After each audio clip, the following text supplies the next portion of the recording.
Olá pessoal, eu sou o professor Alessandro Miola e vamos iniciar o tutorial destinado a orientar os estudantes das disciplinas de Agricultura de Precisão do curso Técnico em Agropecuária e dos alunos do curso Técnico em Meio Ambiente da disciplina de Avaliações e Dimensionamentos em Estudos Ambientais.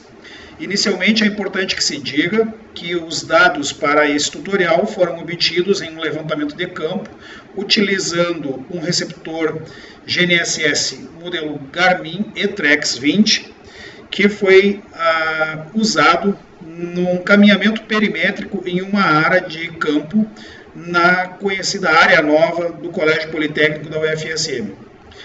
Inicialmente, necessitamos transferir os dados do GPS para o computador e fazemos isso acessando o programa GPS TrackMaker.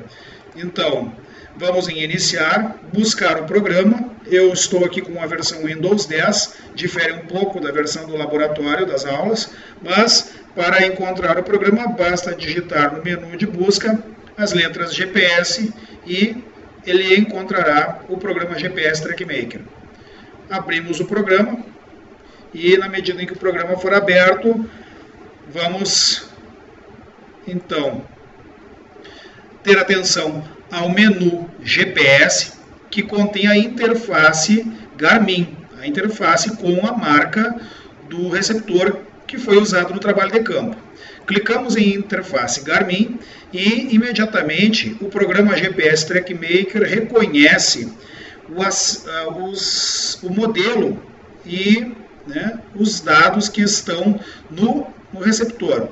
Vamos capturar os dados do receptor a partir do botão capturar e na outra opção trilhas, uma vez que nós fizemos um caminhamento perimétrico, e esse caminhamento perimétrico ele é uma trilha ou um percurso, também conhecido como um trajeto. Vamos então salvar as trilhas. Vejam que foi feito um processamento, clicamos em sair e a tela do programa GPS TrackMaker nos mostra os dados que estavam armazenados no receptor.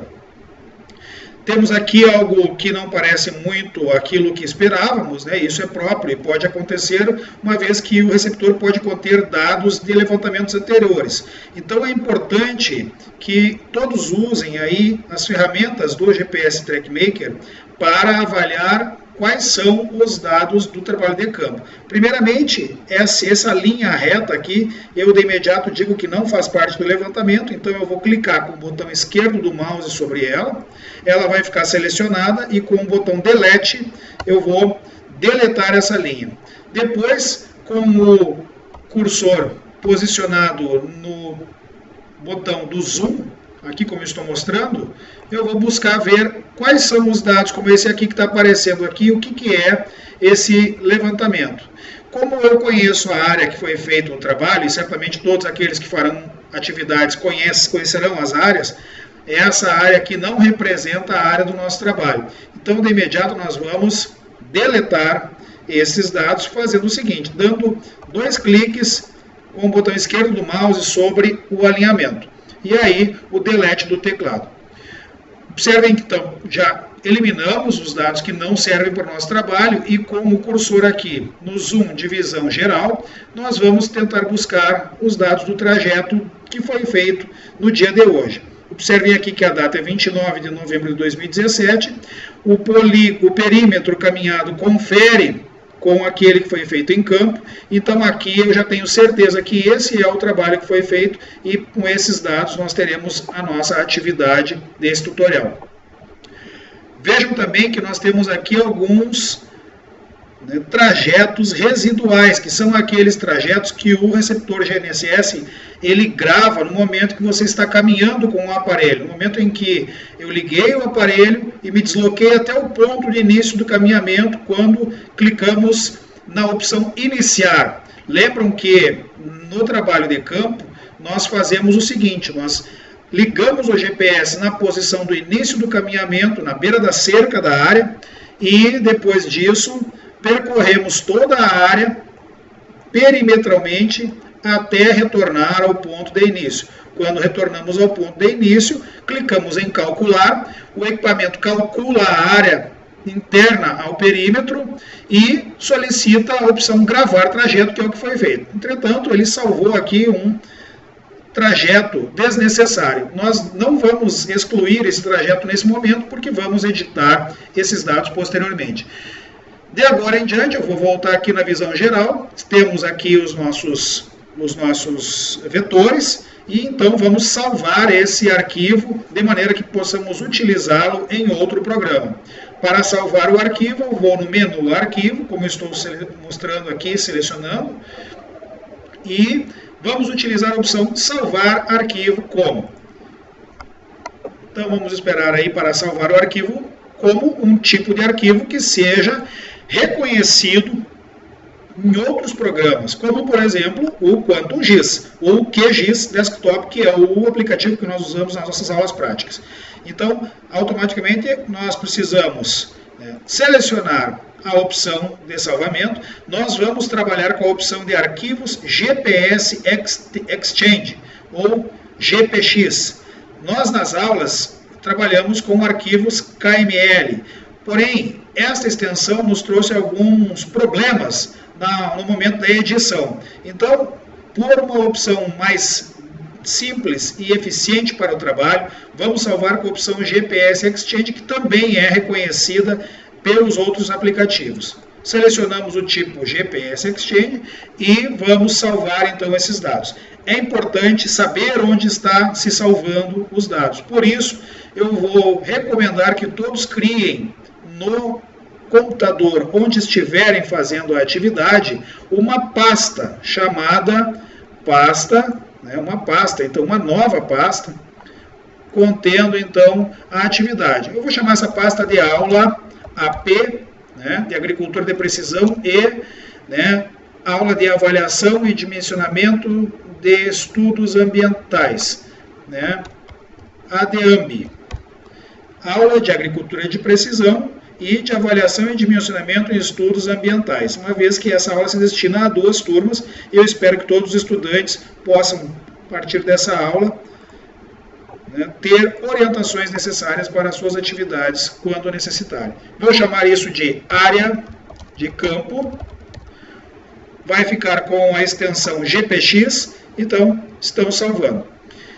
Se alguém tiver curiosidade em saber qual área é essa, nós podemos, com 2 cliques do mouse, com o botão esquerdo do mouse sobre o alinhamento, selecionar o alinhamento do caminhamento perimétrico e, neste ícone que leva para a visão do Google Earth, buscar a visão de que área é essa, em que lugar nós fomos fazer esse trabalho. Eu vou aguardar o computador reconhecer o arquivo, e aí então já estamos visualizando que área é essa. Essa área se situa na área nova do Colégio Politécnico, próximo ao campus da UFSM. É uma área de campo nativo e que será utilizada para algumas aulas práticas desses cursos. E servirá também para o tutorial que faremos, para que vocês todos tenham orientações suficientes para realizar as atividades de dimensionamento de áreas, de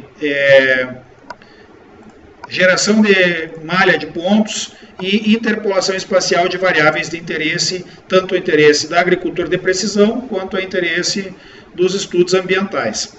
Podemos fechar o software GPS TrackMaker e podemos fechar o Google Earth.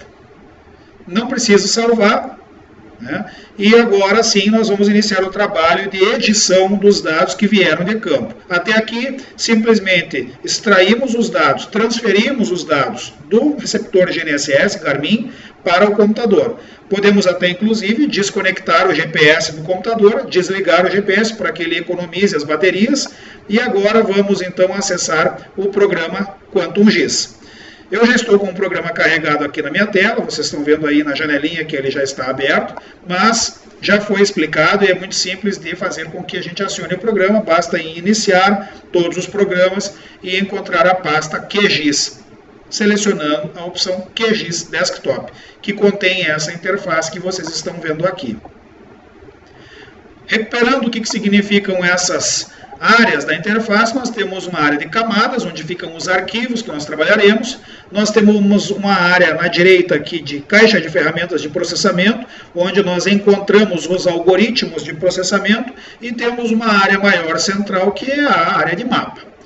Inicialmente, vamos adicionar uma camada vetorial. Eu estou sinalizando com o cursor aqui o ícone no canto esquerdo superior da tela, o V de vetorial. Então, ao clicar nesse comando, nós vamos buscar os dados na pasta que foi criada especificamente para essa atividade do tutorial, que se chama aula P e ADAMP.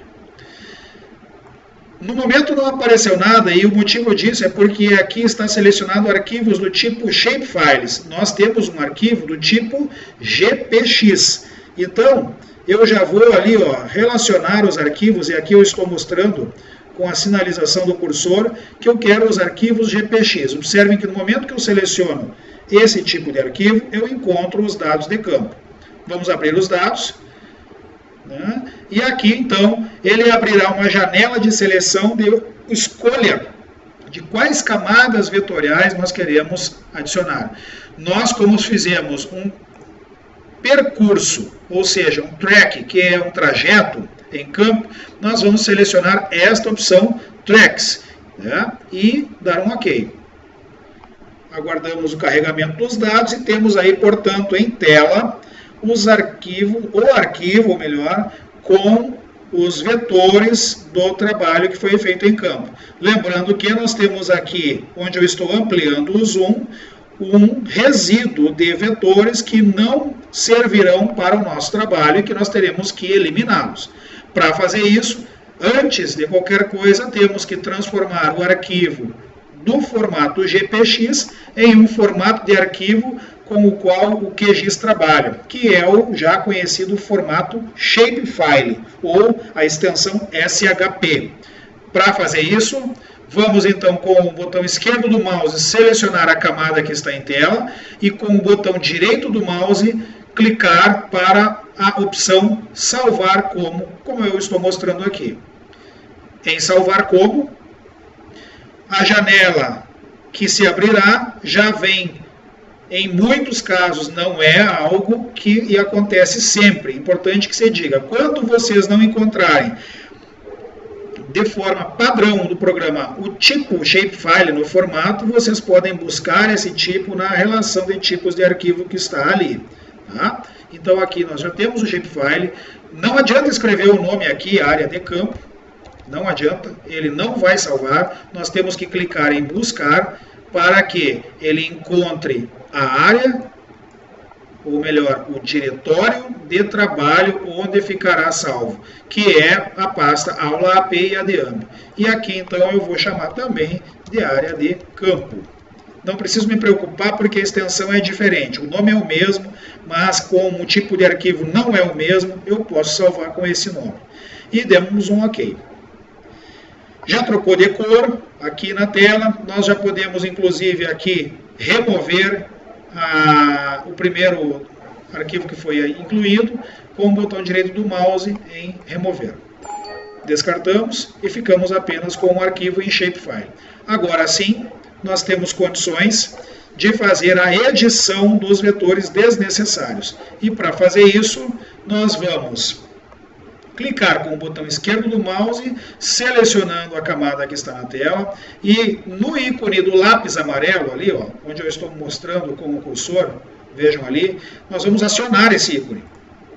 Ao acionar esse ícone, eu tenho acesso às ferramentas de edição, especialmente as ferramentas de edição de nós. Esse botão que eu estou mostrando aqui. Vamos clicar nele e vamos selecionar os nós, ou seja, os vértices do levantamento. E em cada um deles nós vamos dar um clique. Ao dar um clique, ele vai assumir a cor azul, e aí eu posso ir deletando todos os vértices que não me interessam. Tá? Inclusive aqueles que não fazem parte do trabalho de campo. Nós podemos inclusive separá-los, como aqui, por exemplo, e ir deletando esses dados até que todos eles desapareçam e não atrapalhem o trabalho que nós precisamos fazer. Aqui, por exemplo, né, vamos selecionar em azul, deletar todos aqueles que não fazem parte do nosso trabalho. E ficamos agora com uma situação seguinte. Nós temos o levantamento completo, temos aqui uma área que precisa ser unificada, ou seja, o ponto final tem que encontrar o ponto inicial, e para que isso aconteça, vamos então editar esses pontos arrastando o ponto final. Aqui, inclusive, posso deletar mais um e posso agora sim juntar este vértice aqui até o seu ponto final aqui. Fazendo isso, desabilito a ferramenta, salvo, né? Ele ficou aqui duplicado, então vamos voltar aqui para que a gente possa deletar mais uns aqui, e aqui também, mais um aqui, de maneira que a gente tenha o levantamento, todo ele fechado, para posteriormente, então olha aqui, já salvei, aqui nesse ícone que já se apagou, e agora desabilito a edição. Fiquei com o polígono área de campo, e com um levantamento, que na verdade não é bem um polígono, e sim um caminhamento perimétrico, que agora eu preciso transformá-lo para polígono. Então, para que a gente faça isso, nós vamos usar um comando, que chama um algoritmo, ou melhor, que nós vamos encontrar aqui na caixa de ferramentas de processamento. Para que eu faça essa transformação de linha para polígono, basta que eu digite aqui o comando linhas para polígonos. Se estiver na versão em inglês, será lines to polygons. Polygons. E ali apareceu, não preciso nem digitar todo o nome do algoritmo. Apenas aqui, ó, lines to polygons.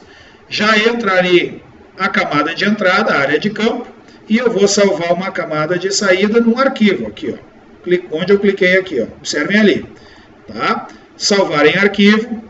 O arquivo que eu vou salvar tem que estar na pasta onde eu estou trabalhando, e por isso eu vou voltar ali onde eu tenho a pasta do meu trabalho, que é no desktop. Vamos esperar carregar a pasta desktop, e aqui a pasta onde eu vou salvar meu trabalho. Todos os dados vão ficar na mesma pasta. Vamos chamar de polígono de campo. E gravar e em run, né, de rodar, vamos rodar o algoritmo. Finalizou, eu posso fechar, e agora eu tenho aqui preenchido na cor amarela o polígono de saída. Já posso, inclusive, remover com o botão direito do mouse em remover aquele que é a área, o alinhamento percorrido. Também vou remover o layer, output layer, ou layer de saída, porque eu quero adicionar o arquivo chamado polígono de campo. Então, vamos removê-lo aqui. Temos a tela vazia. Vamos aqui, novamente, em adicionar uma camada vetorial, para adicionar agora sim o polígono de campo. Ó, observem que ele não aparece aqui. Por quê? Porque aqui eu tenho o tipo de arquivo GPS Exchange. Só que agora eu quero um arquivo shapefile ou as shapefile. Vai depender de como está a configuração dos computadores. Mas aqui está ele, ó, shapefile. Ao clicar shapefile, já ele reconhece aqui o polígono de campo. Lembrem que a área de campo é o alinhamento, não é o polígono. Esse aqui sim é o que me serve. Abrindo o polígono de campo, ele está aí e está preenchido, mostrando ser uma figura geométrica poligonal. Só que eu vou chamar a atenção de todos que essa figura, essa área, ela está em um sistema de coordenadas em graus decimais. Olha aqui, ó, menos 53,749572. Isto é uma longitude. O número negativo representa uma longitude a oeste de Greenwich. E o menos 29,725412 é uma latitude. É negativa porque ela está abaixo do Equador. para que nós possamos fazer as nossas atividades que requerem dimensionamento de área, que requerem um equacionamento entre distâncias entre amostras, nós precisamos ter este polígono em um formato de coordenadas métricas. E essas coordenadas, vocês já sabem muito bem, elas estão num sistema de coordenadas chamado Universal Transverso de Mercator, ou UTM. E é isso que nós vamos fazer agora, transformar o sistema de coordenadas.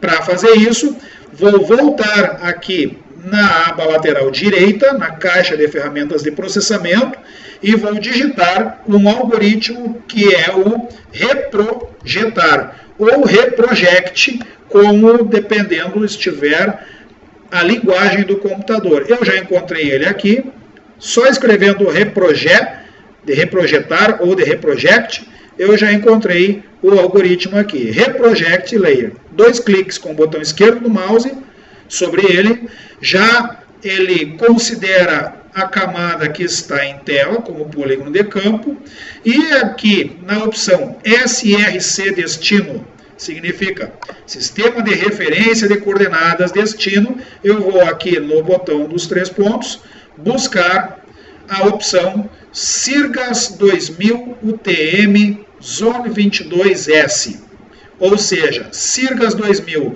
o datum oficial brasileiro, UTM, o tipo de coordenada, Zona 22 é o fuso 22 e S, o hemisfério sul. E observem que ele também contém um identificador, que vai ser aquele que vai aparecer ali na janela. Então, selecionamos ele, damos um OK e vamos também salvar o resultado em um arquivo, como estou mostrando aqui. Esse arquivo, dentro da nossa pasta, vai se chamar área de campo, só que daí agora nós vamos dar um nome para ele com o UTM. A área de campo em UTM, que está em coordenadas métricas. Gravar em Run. Vamos rodar o algoritmo e ele vai então gerar um polígono reprojetado. Tanto é que ele coloca ali o nome Reproject Layer. Não colocou o nome área de campo UTM, porque não é o padrão do software. Então agora, de agora em diante, nós vamos iniciar uma nova fase da atividade. E por isso mesmo eu não vou me preocupar com o que ficou aqui, vou de imediato para aqui onde eu estou selecionando com o cursor um novo projeto e vou descartar tudo que foi feito até aqui. Não preciso mais do que foi feito até aqui. Descarto, fico com a tela em branco e já posso agora sim adicionar a minha área de campo em UTM. E ali está a área de campo UTM. Abro o arquivo e aqui vou chamar a atenção para vocês, onde eu estou mostrando aqui embaixo, na barra de status, que o sistema de coordenadas já está em metros. Posso, a partir de agora, portanto, calcular a área deste polígono na área do levantamento que foi feito. Como? Clicando com o botão direito do mouse, indo na tabela de atributos. Abrir tabela de atributos. Ao abrir a tabela de atributos, o programa me mostra todas as colunas e todas os trajetos, ou seja, os polígonos que estão ali. Observem que se eu clicar aqui, ele mostra que existem 3 polígonos, são sobrepostos. Eu preciso de um só. Mas isso não vai afetar meu trabalho. Por exemplo, se eu colocar aqui na lupa e minimizar, ele vai mostrar a área de campo, né? Se eu voltar aqui, nesse aqui, a mesma coisa. Tá? Todos eles representam a mesma área. De tal forma que eu não vou me preocupar com isso, né? E vamos simplesmente iniciar uma edição para que a gente possa, então, vamos aqui selecionar, fazer com que a gente exclua todas essas colunas que não interessam para o nosso trabalho. Então, nós vamos aqui no botão excluir campo, esse que eu estou mostrando, excluir com a tecla do teclado Shift pressionada e com o mouse, eu vou selecionando um por um dos campos da tabela para que eu possa excluí-los. Então, vamos excluir e vamos ficar somente com o nome. Também vamos criar aqui, com um novo campo, onde eu estou mostrando aqui, uma nova coluna, chamada área. e o HA dentro, que representa hectares. O tipo de número é um número decimal. O comprimento representa o número de caracteres que o número assume, 10. E a precisão, o número de casas após a vírgula, 3. E aí, então, damos um OK. Vejam que aqui apareceu tudo vazio, porque nós vamos, para calcular a área, usar a calculadora de campo. E essa calculadora de campo, ela, ao ser acionada, nos permite, aqui onde eu estou mostrando, ó, vejam a sinalização ali, atualiza um campo existente. Que campo é esse? A coluna área, é essa que eu quero atualizar, eu quero calcular. E a área é uma geometria, está aqui selecionado na cor azul. Então, a área, com o cifrão área, dando 2 cliques, eu construo a equação de cálculo da área. Como eu quero a área em hectare, eu preciso dividir por 10.000, pois um hectare tem 10.000 metros quadrados. E dou um OK. No momento que eu dou um OK, eu tenho aqui, ó, os 2 trajetos que foram feitos. Vejam que eles se sobrepõem. E eu tenho um trajeto aqui, que diz trajeto atual, que ele não tem a mesma área. Então esse aqui, já que ele está com área diferente, eu vou excluir.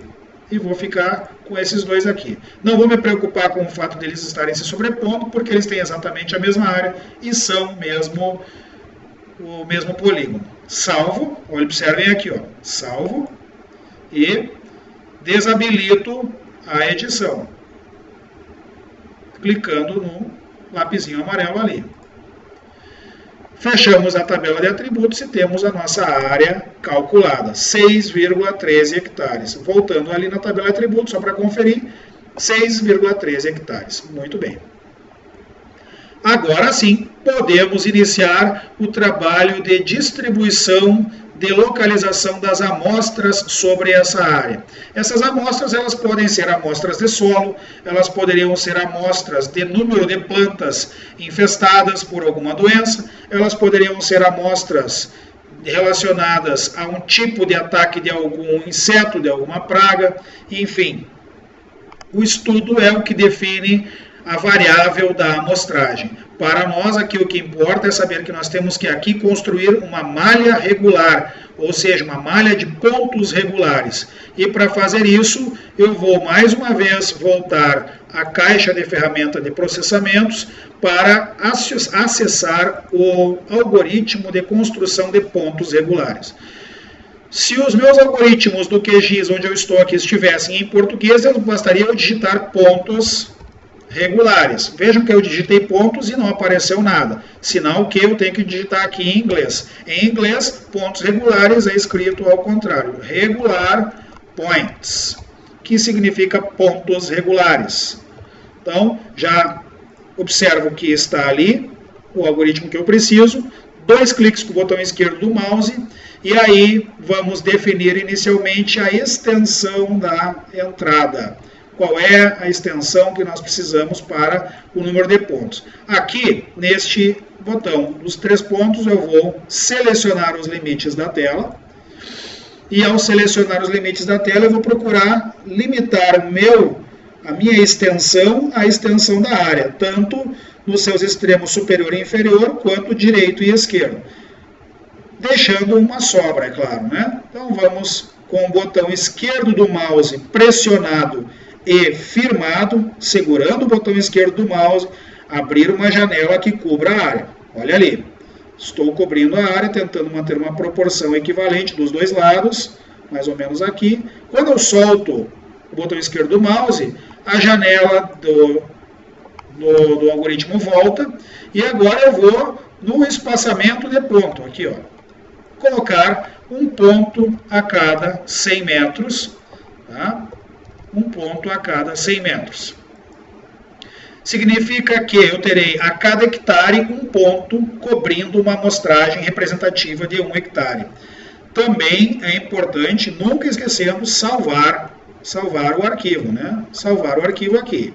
Então, é claro que esse arquivo vai ficar salvo na pasta onde nós estamos guardando os dados. E eu vou chamar isso de amostras de solo, poderia ser amostras de outras coisas, mas eu estou usando uma simulação de uma amostragem de solo. Gravo e run para rodar o algoritmo. Rodou o algoritmo, vamos fechar a janela e temos ali demonstrado na tela os pontos regulares da malha que cobre a minha área. Vejam que eu tenho pontos de fora da área e dentro da área. Então, como eu tenho que considerar que em muitos casos eu não posso acessar pontos externos à área por estarem em terra de vizinhos, por estarem em áreas, por exemplo, dentro de um rio, por exemplo, em área de uma barragem, de um açude, nós vamos trabalhar somente com os pontos que estão do lado de dentro do limite da área, que é o levantamento. Também é importante mostrar que aqui o software não carrega as amostras, ele carrega uma imagem, ou seja, um arquivo, uma camada, né, dos pontos regulares. Eu vou removê-la para que eu carregue aqui sim o arquivo verdadeiro, que é amostras de solo. Vamos lá.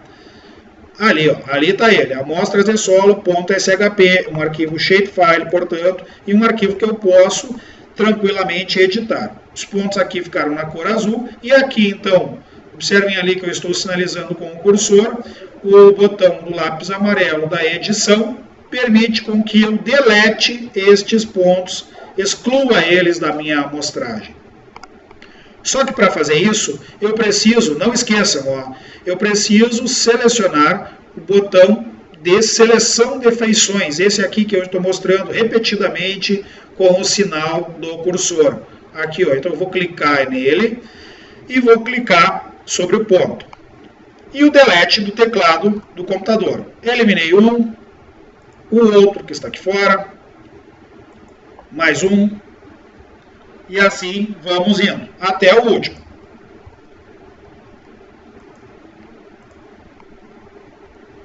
Ok.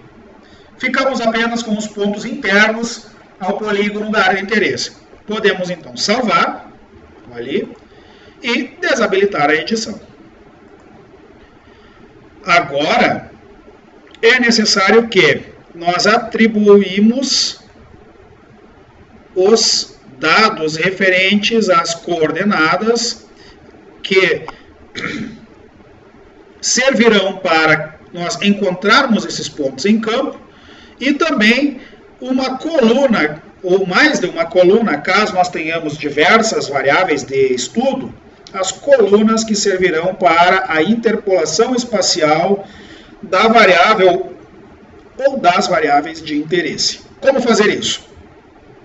Vamos lá. Primeiro, vamos clicar no arquivo Amostras de Solo e com o botão direito do mouse vamos até a tabela de atributos, que é onde eu estou mostrando ali, tabela de atributos. Vejam que eu tenho ali uma enumeração de 1 a 7, que representa 7 amostras. A numeração do ID vai variar. Nós temos aqui inclusive o número 10, não há o número 5, não há o número 2, não há o número 9, porque foram os pontos excluídos. Aqui então, vamos habilitar a edição, onde eu estou mostrando com o cursor do mouse. E vou com o botão de criar um novo campo, criar um campo chamado long e entre parênteses o x, ou seja, a longitude que é o eixo x. É uma coordenada, então é um número decimal. Eu vou colocar com 10 caracteres o comprimento máximo e com 3 casas após a vírgula e dar um OK.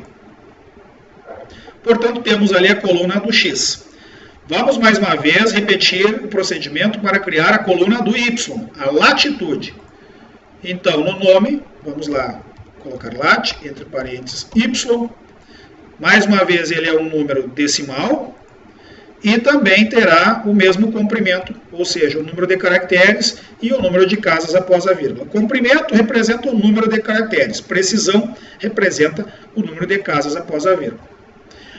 Agora, as próximas colunas, elas serão as colunas que conterão os resultados da análise do solo amostrado. que é isso? Nós vamos simular aqui um trabalho de coleta de amostra de solo nesses 7 pontos naquele polígono. Que polígono? Aqui onde vocês estão vendo.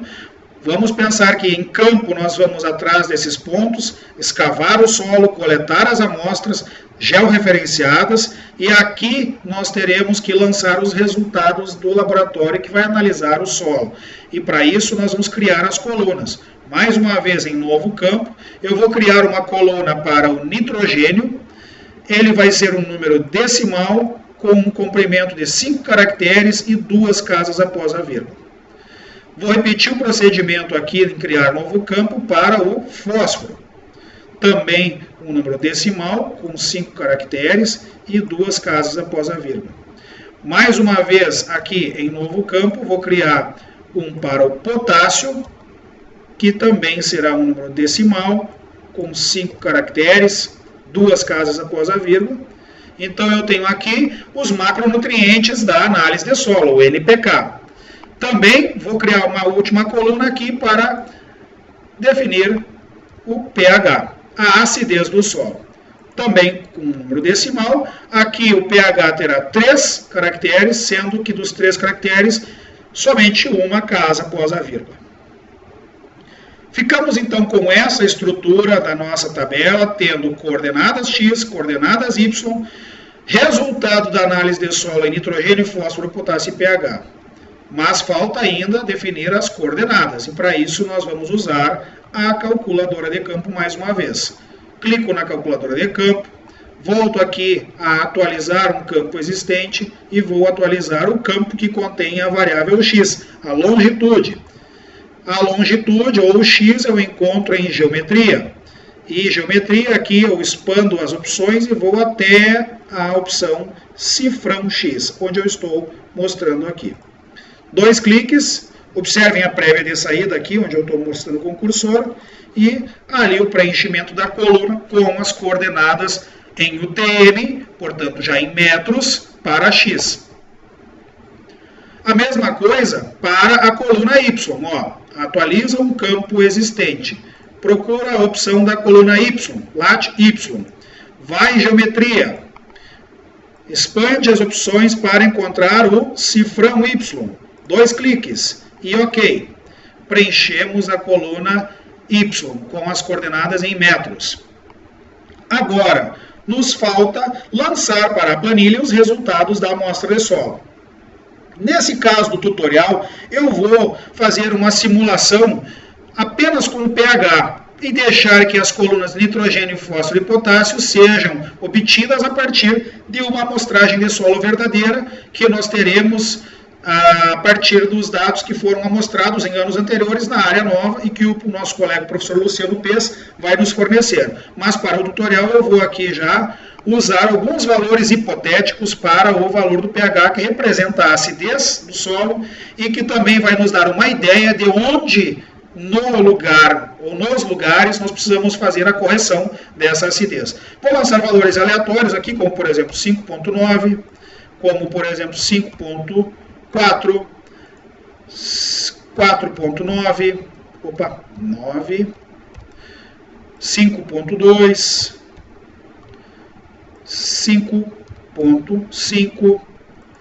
5.7 e por fim aqui 5.1. Vejam que eu fiz uma variação de 4.9 a 5.9, né? Apenas um ponto para a variação do pH. E aí vou salvar aqui esses resultados e desabilitar a edição aqui. Com essa estrutura, com esses dados da variável pH, nós vamos calcular a acidez do solo.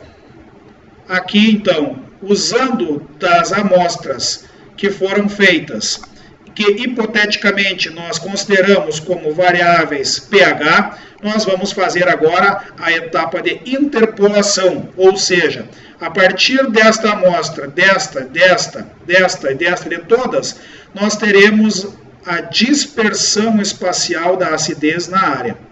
Isso significa dizer que Nós temos uma dependência espacial entre cada uma dessas amostras, e é claro que quanto mais distantes as amostras estão entre si, menos dependentes as variáveis delas são também entre si.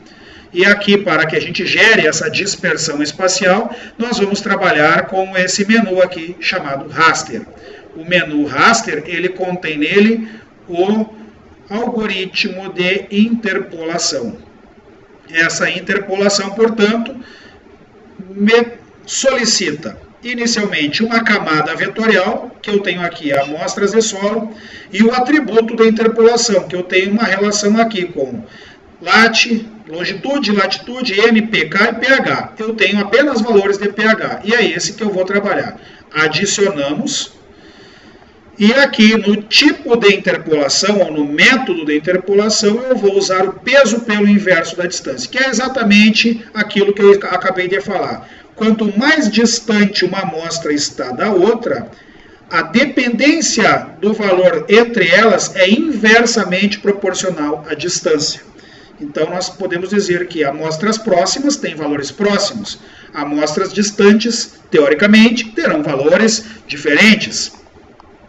Também vou definir aqui a interpolação pela extensão atual da tela. Aqui.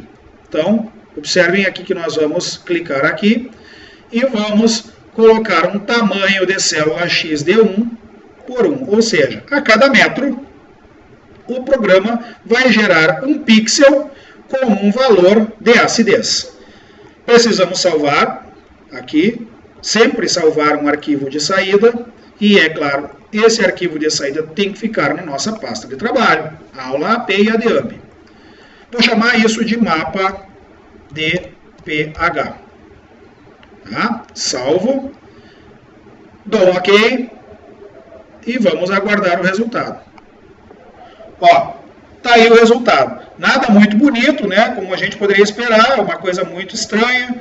Agora precisamos fazer o recorte da área de interesse, que é a área de campo. Eu vou arrastar o mapa de pH para baixo da área de campo aqui, de maneira que a gente possa visualizar aqui.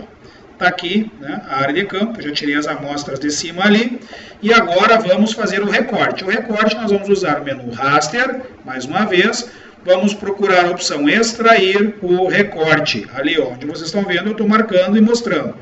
Vai abrir o cortador, que tem então o mapa de pH na entrada, raster ali, ó, arquivos raster.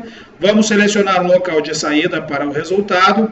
Eu vou chamar ele de mapa pH novo e vou salvar. Também importantíssimo aqui que a gente defina a camada máscara, que faz o recorte, a clipagem. É a área de campo, que está ali, ó, é o nosso arquivo de polígono do levantamento. E aqui, então, finalizo com um OK, aguardamos o resultado e fechamos o trabalho final aí com o mapa de acidez da nossa área, que tem, né, cores mais escuras representando áreas mais ácidas, cores mais claras representando áreas menos ácidas. Para fechar a etapa final, nós vamos trocar essa transição de preto para branco para uma camada em propriedades, com o botão direito do mouse, em propriedades, tá? Propriedades, nós vamos no estilo, ali onde eu estou mostrando. Vejam aqui, banda simples cinza, não, banda falsa cor. Simples falsa cor. Vou escolher aqui uma transição do verde para o vermelho, que é o mais usado em estudos relacionados a variáveis ambientais, tendo o vermelho com a situação mais crítica aqui, o 4.9, e o verde com a situação menos crítica, que não requer tanta correção. Classifico, aplico aqui, né, o OK, e temos aí a coloração do nosso mapa. Nós temos aqui, então, uma amostra que representa uma área de bastante acidez e que requer aqui uma maior distribuição de, né, correção, calcário para a correção da acidez. Então, aqui, de todas essas etapas, nós finalizamos esse tutorial mostrando que, a partir de um trabalho de campo, de levantamento perimétrico, com um GPS, com um receptor GNSS de navegação Garmin, e com um software que é o GPS TrackMaker, que faz a transferência dos dados de campo para o computador, e depois com outro software, o QuantumGIS, ou QGIS Desktop, nós fizemos o mapeamento de uma variável de solo, que é o pH, e nas próximas aulas, nas aulas práticas, faremos os procedimentos semelhantes para o mapeamento de outras variáveis como nitrogênio, fósforo e potássio. Espero que esse tutorial tenha sido útil para todos, que vocês o utilizem e assistam durante a realização das atividades, e qualquer dúvida nós continuamos à disposição, vocês têm nossos contatos. Desejo um bom estudo a todos, ficamos por aqui, obrigado.